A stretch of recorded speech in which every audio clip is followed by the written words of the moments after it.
నమస్తే, welcome to AV news. ముందుగా headlines.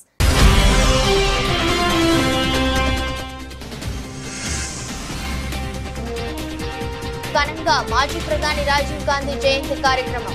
ఆయన విగ్రహానికి పూలమాల వేసి నివాళులర్పించిన సీఎం రేవంత్ రెడ్డి.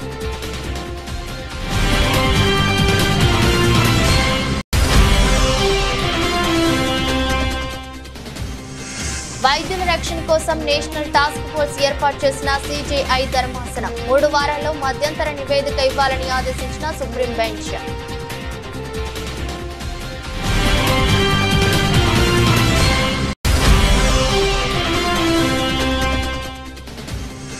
కాంగ్రెస్ ప్రభుత్వంపై ధ్వజమెత్తిన కేంద్ర మంత్రి బండి సంజయ్. చేతి గుర్తు కోటేసిన పాపానికి ప్రజల పాలిట భస్మాసుర హస్తంగా మారిందంటూ విమర్శలు.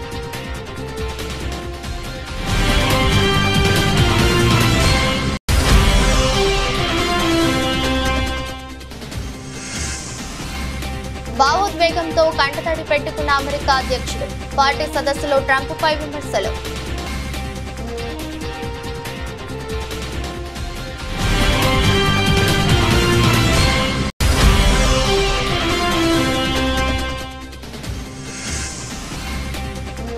మూడు రోజుల్లో డైమండ్ లీగ్ హ్యాట్రిక్ మెడల్ పై కన్నేసిన నీరజ్.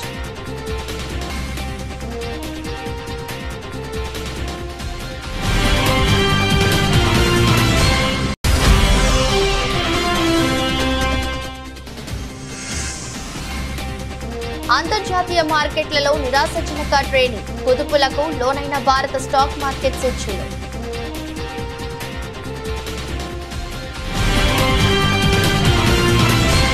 రాజీవ్ గాంధీ ఒక స్ఫూర్తి. 1980 దశకంలోనే దేశానికి సాంకేతిక పరిచయం చేసిన వ్యక్తి రాజీవ్ గాంధీ అని సీఎం రేవంత్ రెడ్డి అన్నారు. మాజీ ప్రధాని రాజీవ్ గాంధీ జయంతి సందర్భంగా మంగళవారం సోమాజిగూడలోని రాజీవ్ గాంధీ విగ్రహానికి పూలమాల వేసి నివాళులర్పించారు. ఈ సందర్భంగా ఆయన మాట్లాడుతూ, గాంధీజీ స్ఫూర్తితో రాజ్యాంగ సవరణ ద్వారా పంచాయతీరాజ్ వ్యవస్థను మరింత బలోపేతం చేశారు. మహిళలు రాజకీయాల్లో రాణించేందుకు ఆయన ఎన్నో సంస్కరణలు తీసుకొచ్చారని పేర్కొన్నారు. సచివాలయం ఎదురుగా రాజీవ్ గాంధీ విగ్రహం ఏర్పాటు చేస్తామని స్పష్టం చేశారు. డిసెంబర్ 9న సచివాలయం లోపల తెలంగాణ విగ్రహం ఏర్పాటు చేసే బాధ్యత మాదని పేర్కొన్నారు. అలాగే తెలంగాణలో యంగ్ ఇండియా స్పోర్ట్స్ యూనివర్సిటీ ఏర్పాటు చేస్తామని ఆయన తెలిపారు. ఈ కార్యక్రమంలో ఉప ముఖ్యమంత్రి బట్టి విక్రమార్క, ఏఐసీసీ ఇన్ఛార్జ్ దీపాదాస్ మున్షి, వి హనుమంతరావు, ఎంపీలు అనిల్ కుమార్ యాదవ్, చామల కిరణ్ కుమార్ రెడ్డి, ఎమ్మెల్యేలు దానం నాగేందర్, శ్రీ గణేష్, మాజీ ఎమ్మెల్యే జగ్గారెడ్డి తదితరులు ఉన్నారు. ఈ దేశ ప్రధానమంత్రి రాజీవ్ గాంధీ గారి విగ్రహాన్ని సచివాలయం ముందు పెడితే కొంతమంది సన్నాసుల విగ్రహాన్ని తొలగిస్తామని ఈరోజు మాట్లాడుతున్నారు. అధికారం పోయినా బలుపు మాత్రం తగ్గలేదు. నీ బలుపు అనగదీసే బాధ్యత ఇక్కడున్న మా కాంగ్రెస్ పార్టీ కార్యకర్తలు తీసుకుంటారని చెప్పి ఈ టీఆర్ఎస్ సన్నాసులకు నేను చెప్పదలుచుకున్నా. ఆ సన్నాసి దుఃఖం బాధ ఏందని నేను కనుక్కుంటే అక్కడ వాళ్ళ అయ్య విగ్రహం పెడదాం అనుకున్నాడట. వాళ్ళ అయ్య పోయేదెప్పుడు, వీడు పెట్టేదెప్పుడు అక్కడ విగ్రహము? ఈ దేశానికి స్వతంత్రం తెచ్చిన కుటుంబము, ఈ దేశం కోసం 2 తరాలు ప్రాణాలు ఇచ్చిన కుటుంబము, ఈ తెలంగాణ రాష్ట్రాన్ని ఏర్పాటు చేసిన కుటుంబము సచివాలయం ముందు కోట్లాది ప్రజలకు స్ఫూర్తిగా అమరవీరుల స్తూపం పక్కన ఈ దేశం కోసం అమరుడైన శ్రీ రాజీవ్ గాంధీ గారి విగ్రహం పెట్టడం సముచితం. అంతేగాని ఉద్యమం ముసుగులో తెలంగాణ రాష్ట్రాన్ని దోసుకొని వేలాది కోట్ల రూపాయలు సంపాదించుకొని వందలాది ఎకరాల ఫామ్ హౌజులు కట్టుకొని తాగుబోతు సన్నాసుల విగ్రహం ఒకవేళ సచివాలయం ముందల పెడితే ఈ పిల్లలకు ఎవరిని ఆదర్శంగా చూపిస్తారు? పొద్దున్న లేస్తే రాత్రి వరకు తాగి ఫామ్ హౌస్లో పొర్లాడే కేసీఆర్ విగ్రహం ఉండాలన్నా అక్కడ సచివాలయం ముందల? లేకపోతే దేశం కోసం ప్రాణత్యాగం చేసిన రాజీవ్ గాంధీ విగ్రహం ఉండాలన్నా? తెలంగాణ సమాజం ఆలోచన చేయాలి. సీఎం రేవంత్ రెడ్డిని హర్యానా గవర్నర్ బండారు దత్తాత్రేయ కలిశారు. అక్టోబర్ 13న నాంపల్లి ఎగ్జిబిషన్ గ్రౌండ్ లో జరిగే అలై బలై కార్యక్రమానికి హాజరు కావాలని సీఎంకి ఆహ్వానం పలికారు. అనంతరం సీఎం రేవంత్ రెడ్డి మాట్లాడుతూ, అలై బలై అంటే గుర్తొచ్చే పేరు దత్తన్న అని ప్రతి ఏటా ఆయన ఆధ్వర్యంలో నిర్వహించే అలై బలై తెలంగాణ సమాజంలో ఆత్మీయత, అనుబంధాలకు ప్రతీకగా నిలుస్తుందన్నారు. హర్యానా గవర్నర్ హోదాలో ఉన్నప్పటికీ ఆయన అలై బలైను మర్చిపోకుండా సంప్రదాయాన్ని కొనసాగించడం హర్షణీయమన్నారు. అక్టోబర్ 13న నాంపల్లి ఎగ్జిబిషన్ గ్రౌండ్ లో జరిగే అలై బలై కార్యక్రమానికి ఆహ్వానించిన హర్యానా గవర్నర్ బండారు దత్తాత్రేయకు సీఎం ధన్యవాదాలు తెలిపారు. దేశవ్యాప్తంగా ఆసుపత్రుల్లో వైద్యుల రక్షణ ఏర్పాట్లను పరిశీలించేందుకు టాస్క్ ఫోర్స్ ఏర్పాటు చేస్తున్నట్లు సుప్రీంకోర్టు ప్రకటించింది. ఇప్పటి వరకున్న చట్టాలు వైద్యుల రక్షణకు సరిపోవని వ్యాఖ్యానించింది. ఈ మేరకు మంగళవారం ఆర్జీకర్ ఆసుపత్రి ట్రైనీ డాక్టర్ హత్యాచారం కేసు విచారణ సందర్భంగా సిజేఐ జస్టిస్ డివై చంద్రచూడ్ నేతృత్వంలోని త్రిసభ్య ధర్మాసనం కీలక వ్యాఖ్యలు చేసింది. మరో దారుణం జరిగేంత వరకు దేశం వేచి ఉండలేదని, డాక్టర్ల రక్షణకు సంబంధించి మరిన్ని ఏర్పాట్లు అవసరమని పేర్కొంది. అదేవిధంగా ఆర్జీకర్ వైద్యురాలి హత్యాచారం ఘటనను పొలిటికల్ ఇష్యూగా చేయదలుచుకోలేదని సిజేఐ పేర్కొంది. హత్యాచారం ఘటనకు నిరసనగా శాంతియుతంగా ఆందోళన చేస్తున్న వారిపై పోలీసు బలగాలతో అణచివేసే ప్రయత్నం చేయొద్దంటూ పశ్చిమ బెంగాల్ సర్కారుకు సూచించింది. సిజేఐ నేతృత్వంలోని ఈ ధర్మాసనంలో justice JB Pardiwala, justice Manoj Mishra సభ్యులుగా ఉన్నారు. ఆసుపత్రుల్లో వైద్యుల రక్షణ ఏర్పాట్ల పరిశీలనకు ఏర్పాటు చేసిన టాస్క్ ఫోర్స్ కు సర్జన్ వైస్ అడ్మిరల్ ఆర్ సరైన నేతృత్వం వహిస్తారని సుప్రీంకోర్టు పేర్కొంది. Doctor D Nageswara Reddy, doctor M Srinivas, doctor Pratima Murthy, doctor Govardhan Dutt Puri, doctor Soumitra Rawat, Delhi AIIMS professor Anita Saxena, Mumbai medical college dean professor Pallavi Sapre, AIIMS neurology doctor Padma Srivastava ఈ టాస్క్ ఫోర్స్ లో సభ్యులుగా ఉంటారని అత్యున్నత న్యాయస్థానం ప్రకటించింది. ఈ టాస్క్ ఫోర్స్ కు ఎక్స్ అఫీషియా మెంబర్లుగా కేంద్ర కేబినెట్ సెక్రటరీ, కేంద్ర హోంశాఖ కార్యదర్శి, కేంద్ర ఆరోగ్య శాఖ కార్యదర్శి, national medical commission chairperson, national board of examiners president ఉంటారని సుప్రీంకోర్టు వెల్లడించింది. 3 నెలల్లో మధ్యంతర నివేదిక అందజేయాలని టాస్క్ ఫోర్స్ ను ఆదేశించింది. తప్పిపోయి చేతి గుర్తుకు ఓటు వేసిన పాపానికి కాంగ్రెస్ ప్రభుత్వం ప్రజల పాలిట బాస్మాసుర హస్తంగా మారిందని కేంద్ర హోంశాఖ సహాయ మంత్రి బండి సంజయ్ కుమార్ ధ్వజమెత్తారు. కేంద్ర మంత్రిగా బాధ్యతలు చేపట్టాక తొలిసారి పెద్దపల్లి జిల్లా గోదావరి కనిలోని తన నివాసానికి వచ్చిన బండి సంజయ్ కుమార్ కు బీజేపీ ఎస్సీ మోర్చా జాతీయ కార్యదర్శి కుమార్ ఘన స్వాగతం పలికారు. అనంతరం మీడియాతో మాట్లాడారు. గత 8 నెలల్లో కాంగ్రెస్ పార్టీ మహిళలు, నిరుద్యోగులు, రైతులు, విద్యార్థులకు పెద్ద ఎత్తున బాకీ పడిందన్నారు. 6 గ్యారంటీలను అమలు చేసేదాకా కాంగ్రెస్ ను విడిచిపెట్టే ప్రసక్తే లేదని, వెంటపడి తిరుగుతామని హెచ్చరించారు. కమలపు మీద పోయాల్సిన ఓటు తప్పిదారి ఆ చేయి గుర్తు మీద చేస్తే ఆ చేయే బస్మాసుర హస్తంగా మారింది తెలంగాణ ప్రజలు.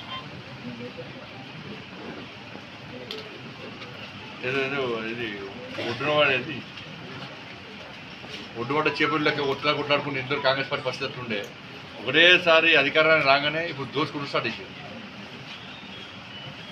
6 గ్యారెంటీల విషయంలో చర్చనే లేదు. ఇక 6 గ్యారెంటీ విషయంలో అద్దాల మెడలో కూర్చొని రుణమాఫీ చేస్తామంటున్నారు. నేను మళ్ళా విజ్ఞప్తి డిమాండ్ చేస్తున్నా, రుణమాఫీ విషయంలో మీరు శ్వేతపత్రం విడుదల చేయండి. ఎన్ని లక్షల మంది రైతులకు బ్యాంకులు రుణాలు ఇచ్చినాయి ఈ 10 సంవత్సరాలు? ఎన్ని లక్షల మంది రైతులకు బ్యాంకులు రుణాలు ఇచ్చినాయి? బ్యాంకు లెక్కేంది, మీ లెక్కేంది? మీరు ఎన్నికల్లో ఇచ్చినటువంటి హామీ ఏంది, ఎన్నికల తర్వాత ఇచ్చిన హామీ ఏంది, ఇప్పుడు చేస్తున్నది? ఇదే కాంగ్రెస్ పార్టీ సోనియమ్మ పేరు చెప్పుకొని, అంతకుముందు ఇంద్రమ్మ పేరు చెప్పి కుంభముచ్చారు, ఇప్పుడు సోనియమ్మ స్టార్ట్ చేసేది. ఇక సోనియమ్మ పేరు చెప్పి సోనియమ్మ బర్త్డే సందర్భంగా 40,000 కోట్ల రూపాయలు మేము మాఫీ చేస్తాం రుణాలు. ఇది ఎవరు? కాంగ్రెస్ పార్టీ చెప్పిందే. ఇది సోనియమ్మ బర్త్డే చెప్పండి. సోనియమ్మ బర్త్డే అయిపోయింది. మరి 40,000 కోట్ల రూపాయల బడ్జెట్ పెట్టాలి కదా శాసనసభలో. ఎంత పెట్టారు? 27,000 కోట్ల రూపాయలు పెట్టారు. సరే, 27,000 కోట్ల రూపాయలు పెట్టారు. మరి ఖర్చు పెట్టింది ఎంత అంటే 16,000 కోట్ల రూపాయలు అంటున్నారు. కేంద్రంతో భాగస్వామి అయి ఉండి చంద్రబాబు ఎందుకు పోలవరానికి నిధులు తీసుకుని రాలేకపోతున్నారని ఏపీ పిసిసి మాజీ అధ్యక్షుడు శైలజానాథ్ ప్రశ్నించారు. అనంతపురం జిల్లా కాంగ్రెస్ పార్టీ కార్యాలయంలో రాజీవ్ గాంధీ జయంతి వేడుకల్లో ఆయన పాల్గొన్నారు. కాంగ్రెస్ పార్టీ నాయకులు, కార్యకర్తలతో కలిసి ఆయన రాజీవ్ గాంధీ విగ్రహానికి నివాళులర్పించారు. అనంతరం శైలజానాథ్ మీడియాతో మాట్లాడుతూ ఆధునిక సాంకేతిక భారతదేశంగా మార్చిన వ్యక్తి రాజీవ్ గాంధీ అని కొనియాడారు. రాయలసీమలో పంటలు పండితే ఆనందించే స్థాయి స్థాయి నుంచి వర్షాలు పడితే సంతోషపడే స్థాయికి పాలకులు వచ్చారన్నారు. అనంతపురం జిల్లాలో జూన్ నెలాఖరికి 4 లక్షల హెక్టార్లలో వేరుశనగ పంటను వేయాల్సి ఉండగా కేవలం 80,000 హెక్టార్లలో మాత్రమే పంటలు సాగు చేశారన్నారు. జిల్లాలోని రైతులను ఆదుకోవడానికి రాష్ట్ర ప్రభుత్వం దగ్గర ప్రత్యేక ప్రణాళిక ఉందా, ఎంత నిధులు కేటాయించారో ప్రజల ముందు పెట్టవాలని డిమాండ్ చేశారు. పాలక వర్గాలు తీసుకొచ్చాయి, పాలక పార్టీలుగా ఉన్న ఇద్దరు కూడా ఒక 5 రోజులు 6 రోజులు లాంటి వారం రోజుల పాటు తుంగభద్ర గేటు కొట్టుకుపోవడాన్ని నడిపించారు.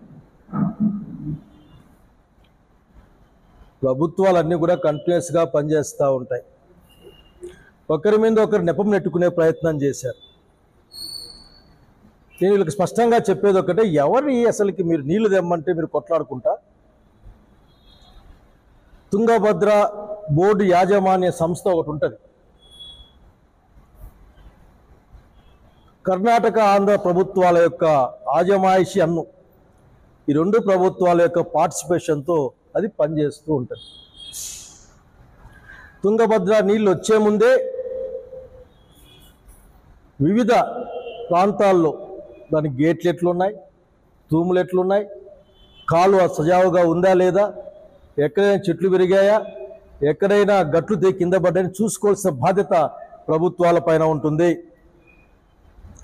కనుక దయచేసి అనంతపురం జిల్లా ఆకలిని లేదా అనంతపురం జిల్లా అన్నదాత యొక్క బాధను మీరు రాజకీయాల్లో వాడేది కాకుండా తుంగభద్ర నీటిని సజావుగా ఇక్కడ తీసుకురమ్మని నేను కోరుతా ఉన్నాను. తుంగభద్ర నీళ్ళు ఒక్కటే అనంతపురం జిల్లాకు అష్యూర్డ్ వాటరు, నికర జలాలు ఏవైనా ఉన్నాయంటే అది హెచ్ఎల్సీలు తప్ప ఇంకొకటి కాదన్న సంగతి అందరికీ తెలిసిన అంశమే. అది దాదాపు 130 టీఎంసీల సామర్థ్యంతో కట్టబడ్డ తుంగభద్ర డ్యాం పూడికతో 100 టీఎంసీలకు అటు ఇటు చేరితే దాంట్లో కర్నూలు పోయే కాలువకి అట్లాగే కర్ణాటకలో ఉన్న కాలువలకు పోగా మనకి 25, 28, 30 మిగిలితే సరిగ్గా వస్తే దాన్ని సజావుగా పంపిణీ జరిగితే అనంతపురం జిల్లాలో పండేది కేవలం 1,45,000 కొద్దిగా ఎక్కువ ఉన్న ఎకరాలు తప్ప ఇంకోటి కాదన్న సంగతి నేను అధికారులకి ఎవరు పరిపాలిస్తుంటే వాళ్ళకి తెలియజేస్తా ఉన్నాను. మీకు తెలిసి విషయం. రైతు రుణమాఫీలో కాంగ్రెస్ సర్కార్ విఫలమైందని మాజీ మంత్రి బీఆర్ఎస్ ఎమ్మెల్యే జగదీష్ రెడ్డి విమర్శించారు. అందరికీ రుణమాఫీ చేయలేదని మంత్రులే చెప్తున్నారన్నారు. ఇప్పటి వరకు రుణమాఫీ లబ్ధిదారుల సంఖ్య స్పష్టంగా చెప్పట్లేదని ఆగ్రహం వ్యక్తం చేశారు. హైదరాబాద్ తెలంగాణ భవన్ లో ఆయన మీడియాతో మాట్లాడారు. తెలంగాణ రైతులకు సీఎం రేవంత్ క్షమాపణ చెప్పాలని డిమాండ్ చేశారు. అలాగే సెక్రటేరియట్ ముందు రాజీవ్ గాంధీ విగ్రహం ఏర్పాటు చేయడంపై జగదీష్ రెడ్డి స్పందిస్తూ అసలు రాజీవ్ గాంధీ అనే ఆయనకు తెలంగాణ పదం తెలుసా అని ప్రశ్నించారు. ఎప్పుడైనా ఆయన ఉపన్యాసాలలో ఎక్కడైనా తెలంగాణ పదాన్ని ఉచ్చరించడం చూపిస్తారా? ఎమ్మెల్యే జగదీష్ రెడ్డి నిలదీశారు. గట్టిగా నుంచి 1200 మంది రైతులు ఉంటే సొసైటీలో ఒక్కరికి కూడా మాఫీ కాలేదు అని అక్కడ అధికారి వాళ్ళు పోతే అసలు ఇంకా మొదలు పెట్టలేదు సొసైటీలకు అని చెప్పిండట. చాలా ఆశ్చర్యంగా ఉంది. చాలా సొసైటీలలో మేము వెళ్ళి అడిగిన చోట సార్ మా సొసైటీలో 2000 ఉంటే 300 మందికి అయింది, 400 మందికి అయింది అని చెప్తున్నారు. మా గ్రామంలో 700 ఖాతాలు ఉంటే ఇప్పటివరకు 150 మందికి అయింది. తెలంగాణ ఆత్మలీనులు వచ్చి కూర్చున్నారు, తెలంగాణ ద్రోహులు వచ్చి కూర్చున్నారు అక్కడ. అది దురదృష్టం. తెలంగాణ ద్రోహులు వచ్చి కూర్చున్నారు దురదృష్టం. తెలంగాణ ఆత్మలీనులు, తెలంగాణ ఉద్యమ సంబంధం లేని వాళ్ళు, తెలంగాణ ఆకాంక్షలు తెలియని వాళ్ళు వచ్చి కూర్చోవడం వల్ల ఇది జరుగుతుంది. ఏమిటికండి రాజీవ్ గాంధీ అసలు రాజీవ్ గాంధీ అనే ఆయనకు తెలంగాణ పదం తెలుసా? ఎప్పుడైనా ఆయన ఉపన్యాసాలలో ఎక్కడైనా ఆయన జీవితకాలంలో తెలంగాణ పదాన్ని ఉచ్చరించినట్టు ఎక్కడైనా చూపిస్తారా? తెలంగాణకు ఆయన ప్రత్యేకంగా ఏమైనా నిధి ఇచ్చిపోయింది ఏమన్నట్టు చూపిస్తారా? తెలంగాణకు ఆయన పీరియడ్లో ఏమైనా ఒక ప్రత్యేకమైన అభివృద్ధి కార్యక్రమమో ఇంకేమైనా పథకం ఇచ్చింది ఏమైనా చూపిస్తారా? ఎట్లా రిలేటెడ్ తెలంగాణకి? మేము రాజకీయ కక్ష సాధింపుల్లో ఉండకూడదు, గత ప్రభుత్వం ఏదో పెట్టుకొని అని చెప్పి దేని జోలి పోలే. మేము వాస్తవానికి ఆనాడే ఉద్యమకారులు కాసు బ్రహ్మానంద రెడ్డి గారి విగ్రహం పీకేస్తాము అని చెప్పేసి పోయినారు.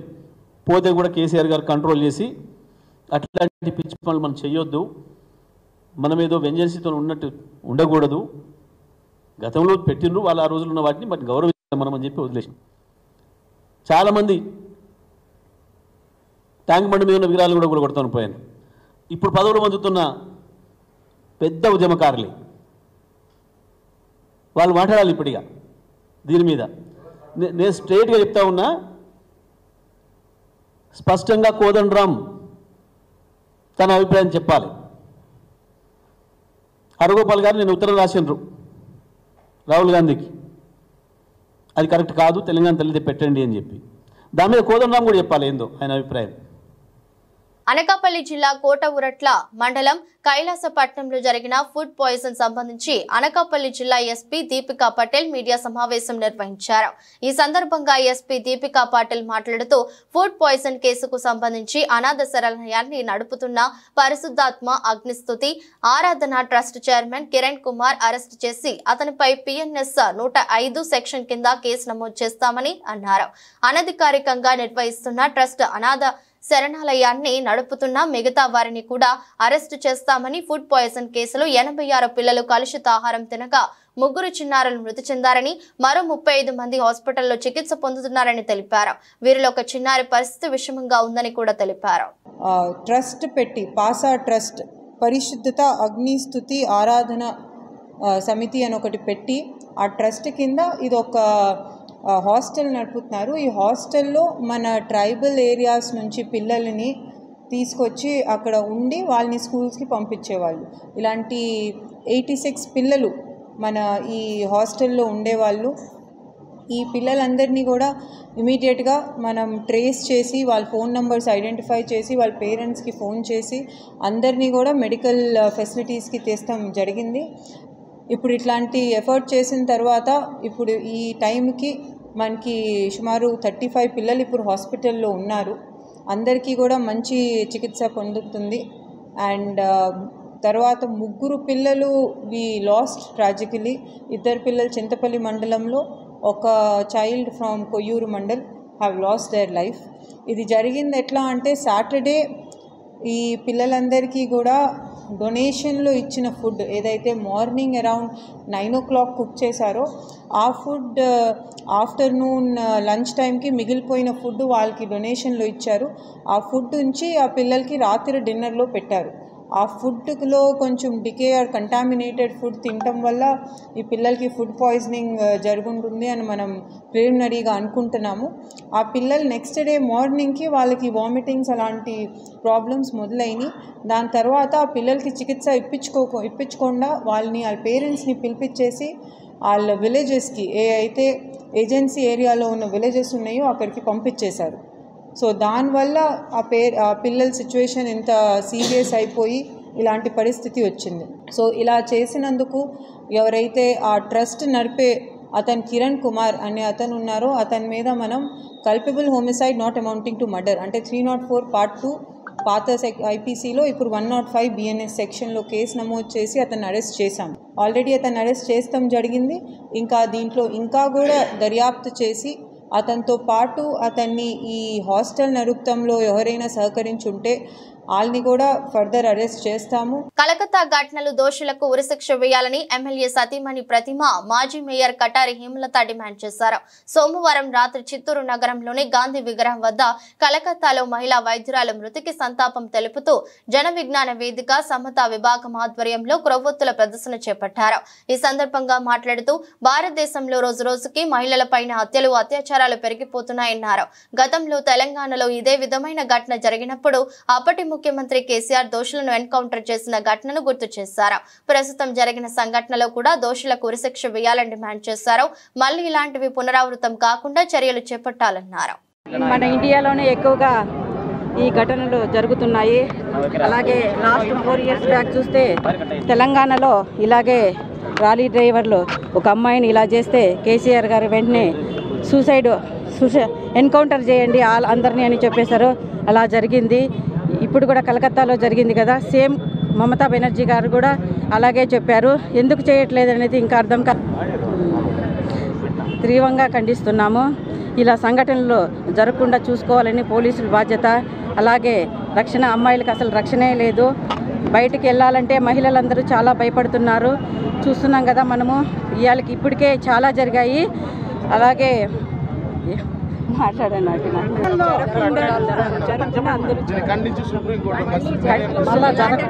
ఇలాంటివన్నీ జరగకుండా సుప్రీంకోర్టు ఖండించాలని కోరుకుంటున్నాను.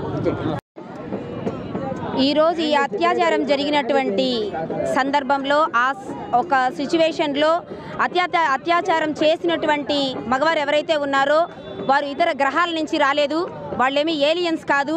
ఖచ్చితంగా సమాజంలో మన మధ్యలో పెరుగుతున్నటువంటి మగవారే. మనం పెంచే విధానంలో ఇటువంటి లోపాలు ఉండడం వలన కూడా వారికి ఇటువంటి ఆలోచనలు వస్తున్నాయి. దాన్ని మనం ఏ విధంగా ఖండించాలి అంటే ఈరోజు జరిగినటువంటి ఒక్క అమ్మాయికి అత్యాచారం జరిగింది అనే కాకుండా ఈ ఒక ఆలోచన విధానం మారాలంటే ఖచ్చితంగా విద్యా వ్యవస్థలో మార్పు రావాలి, సోషల్ మీడియాలో మార్పు రావాలి. ఖచ్చితంగా యోగాసనాలు కానీ, లేదు స్పోర్ట్స్ కానీ, లేదు నృత్యము, పాటలు ఇలాంటివన్నీ కూడా మన విద్యా బోధనలో ఏర్పడినప్పుడు ఈ యొక్క సమస్యకి మూల కారణం కూకటి వేళ్ల నుంచి ఈ సమస్యను మనం పెకలించాలి అంటే ఖచ్చితంగా దీనికి ఒక నివారణ మార్గం కావాలి అంటే అది విద్యా వ్యవస్థ నుంచే మొదలు కావాలని మన లోకేష్ బాబు గారిని కోరి ప్రార్థిస్తున్నాము. ఖచ్చితంగా ఈరోజు ఈ అమ్మాయి జరిగినటువంటి అత్యాచారంలో కూడా వారికి కఠినమైన శిక్ష పడాలి. ఇన్ని సంవత్సరాలుగా కూడా ఇదే విధంగా అన్ని అన్యాయాలు జరుగుతున్నాయి. కాబట్టి ఖచ్చితంగా ఈ అమ్మాయికి న్యాయం జరగాలని మనస్ఫూర్తిగా మహిళలందరం ఈరోజు నిరసన ప్రదర్శిస్తున్నాము. మాజీ ప్రధాని దివంగత రాజీవ్ గాంధీ జయంతి నేడు. ఈ సందర్భంగా ఆయనకు పలువురు నివాళులర్పిస్తున్నారు. కాంగ్రెస్ నేతలతో పాటు పలు పార్టీల నాయకులు ఢిల్లీలోని వీర్ భూమిలో రాజీవ్ కు అంజలి ఘటించారు. ఇక రాజీవ్ కుమారుడు రాహుల్ గాంధీ కూడా తన తండ్రికి నివాళులర్పించారు. మంగళవారం ఉదయం ఢిల్లీలోని వీర్ భూమి సందర్శించి రాజీవ్ ఘాట్ వద్ద నివాళులర్పించారు. పూలమాలలు వేసి అంజలి ఘటించారు. అదేవిధంగా తండ్రి జయంతి సందర్భంగా రాహుల్ ఎక్స్ వేదికగా ఓ పోస్టు పెట్టారు. దయగల వ్యక్తిత్వం, సహృదయత, సద్భావనకు ప్రతిరూపం. పాప, మీరు చెప్పిన పాఠాలే నాకు స్ఫూర్తి. భారతదేశం కోసం మీరు కన్న కలలు నా సొంతం. నేను వాటిని నెరవేరుస్తాను అంటూ ఎక్స్ లో రాసుకొచ్చారు. మరోవైపు ప్రధానమంత్రి నరేంద్ర మోదీ సైతం మాజీ ప్రధానికి నివాళులర్పించారు. ఈ మేరకు ఎక్స్ వేదికగా పోస్టు పెట్టారు. మాజీ ప్రధానమంత్రి రాజీవ్ గాంధీ జయంతి సందర్భంగా ఆయనకు నివాళులు అని పేర్కొన్నారు. కాంగ్రెస్ అధ్యక్షుడు Mallikarjuna Kharge, Congress parliamentary party chairperson Sonia Gandhi, Jayaram Ramesh సహా పలువురు నాయకులు రాజీవ్ గాంధీకి సోషల్ మీడియా ద్వారా నివాళులర్పించారు. ఢిల్లీ లిక్కర్ పాలసీ కేసులో జైలు పాలైన బీఆర్ఎస్ ఎమ్మెల్సీ కవితకు కోర్టులో మళ్లీ చుక్కెదురైంది. ఆమె దాఖలు చేసిన బెయిల్ పిటిషన్ ను సుప్రీంకోర్టు వాయిదా వేసింది. వచ్చే మంగళవారం విచారణ జరుపుతామని ప్రకటించింది. లిక్కర్ కేసులో బెయిల్ కోసం కవిత తొలుత హైకోర్టులో పిటిషన్ దాఖలు చేశారు. అయితే కోర్టు ఆమె పిటిషన్ ను తోసిపుచ్చింది. దీంతో ఆమె సుప్రీంకోర్టును ఆశ్రయించారు. పిటిషన్ ను విచారణకు స్వీకరించిన అత్యున్నత న్యాయస్థానం కౌంటర్ దాఖలు చేయాలంటూ సిబిఐ, ఈడీలను ఆదేశించింది. ఈ కేసులో సిబిఐ అధికారులు ఇప్పటికే కౌంటర్ దాఖలు చేశారు. ఎన్ఫోర్స్మెంట్ డైరెక్టరేట్ కి ఈ నెల 23 వరకు సుప్రీంకోర్టు గడువు ఇచ్చింది. ఈ నేపథ్యంలోనే కవిత బెయిల్ పిటిషన్ పై విచారణను ఈ నెల 27కు వాయిదా వేస్తున్నట్లు సుప్రీంకోర్టు పేర్కొంది. జంట నగరాల్లో కుండపోతగా కురుస్తున్న వర్షానికి హుస్సేన్ సాగర్ నిండుకుండలా మారింది. ఎగువ నుంచి భారీగా వరద వస్తుండటంతో నీటి నిల్వ ప్రమాదకర స్థాయికి చేరింది. దీంతో ట్యాంకు బండ్ గేట్లు ఎత్తి అధికారులు దిగువకు నీటిని విడుదల చేస్తున్నారు.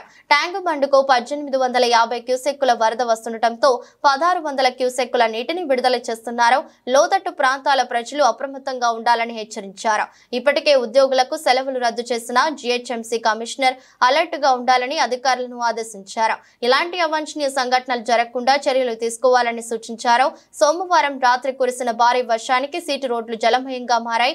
మంగళవారం తెల్లవారుజాము నుంచి మళ్లీ వర్షం కురుస్తుండటంతో వరద నీరు హుస్సేన్ సాగర్ లోకి చేరుతుంది. దీంతో గంటకు ట్యాంక్ బండ్లో నీటి మట్టం పెరుగుతోంది. నిన్న రాత్రి నుంచి కురిసిన భారీ వర్షానికి నగరం తడిసి ముద్దైంది. రోడ్లన్నీ జలమయమయ్యాయి.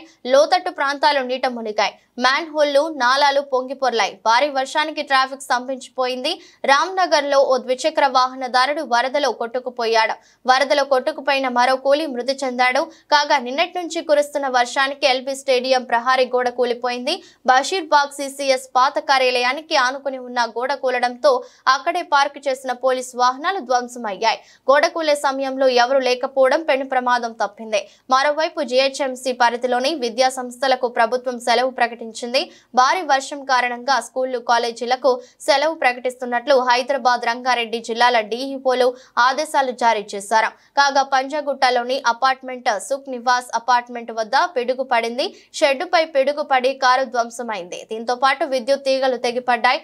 భారీ వర్షాల నేపథ్యంలో జీహెచ్ఎంసీ అధికారులు, సిబ్బంది అప్రమత్తమయ్యారు. ప్రజలు అవసరమైతేనే తప్ప బయటకు రాకూడదని హెచ్చరించారు. హైదరాబాద్ లో కురిసిన భారీ వర్షానికి ఇందిరానగర్ లో స్కూటర్ పై వెళ్తున్న యువకుడు కొట్టుకుపోయాడు.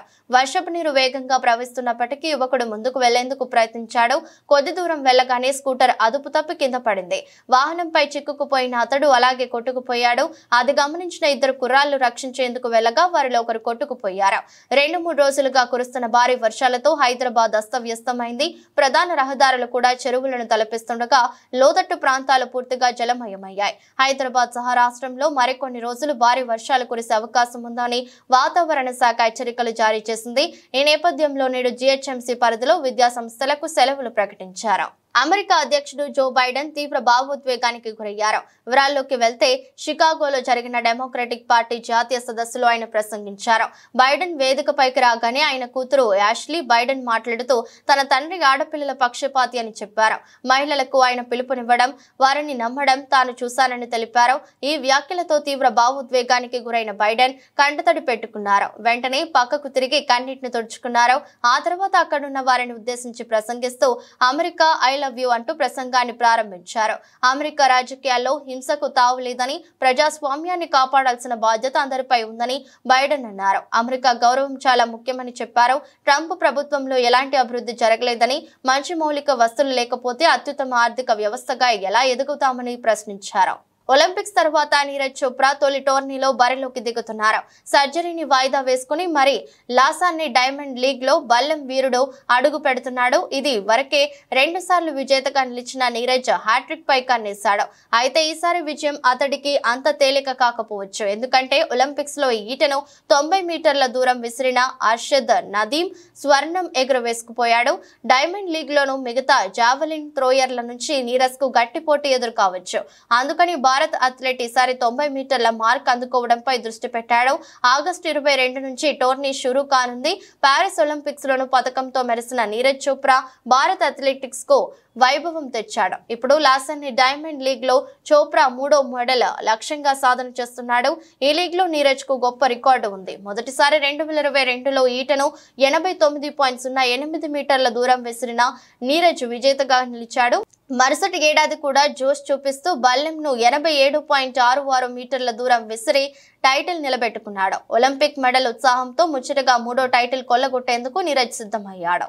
మరికొన్ని రోజుల్లో America federal open market committee నిర్ణయాలు వెలువడనున్న నేపథ్యంలో భారత స్టాక్ మార్కెట్ పై ఆ ప్రభావం కనిపించింది. మరోవైపు అంతర్జాతీయ మార్కెట్లు కూడా నిరాశజనకంగా ట్రేడింగ్ జరిపాయి. ఈ నేపథ్యంలో భారత్ స్టాక్ మార్కెట్ సూచీలు సెన్సెక్స్, నిఫ్టీ ఫ్లాట్ గా ముగిశాయి.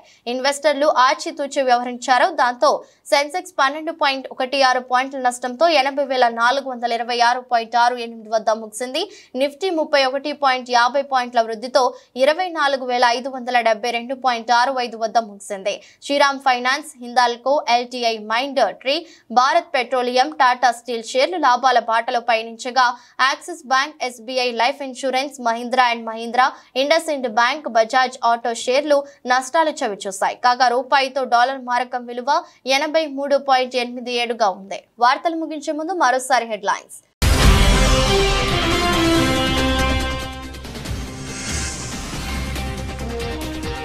ఘనంగా మాజీ ప్రధాని రాజీవ్ గాంధీ జయంతి కార్యక్రమం. ఆయన విగ్రహానికి పూలమాల వేసి నివాళులర్పించిన సీఎం రేవంత్ రెడ్డి.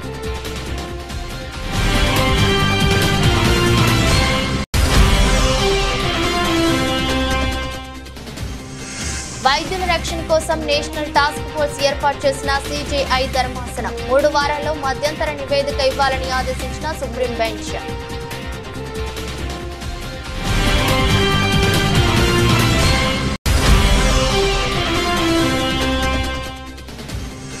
కాంగ్రెస్ ప్రభుత్వంపై ధ్వజమెత్తిన కేంద్ర మంత్రి బండి సంజయ్.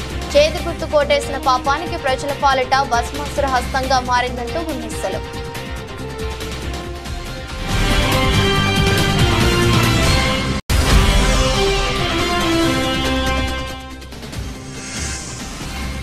భావోద్వేగంతో కంటతడి పెట్టుకున్న అమెరికా అధ్యక్షుడు. పార్టీ సదస్సులో ట్రంప్పై విమర్శలు.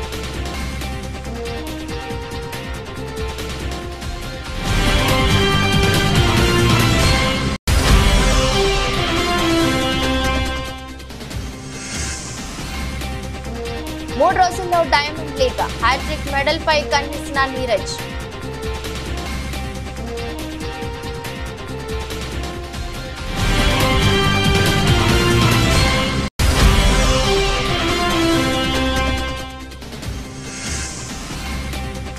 అంతర్జాతీయ మార్కెట్లలో నిరాశజనక ట్రేడింగ్, కుదుపులకు లోనైన భారత స్టాక్ మార్కెట్ సూచీలు.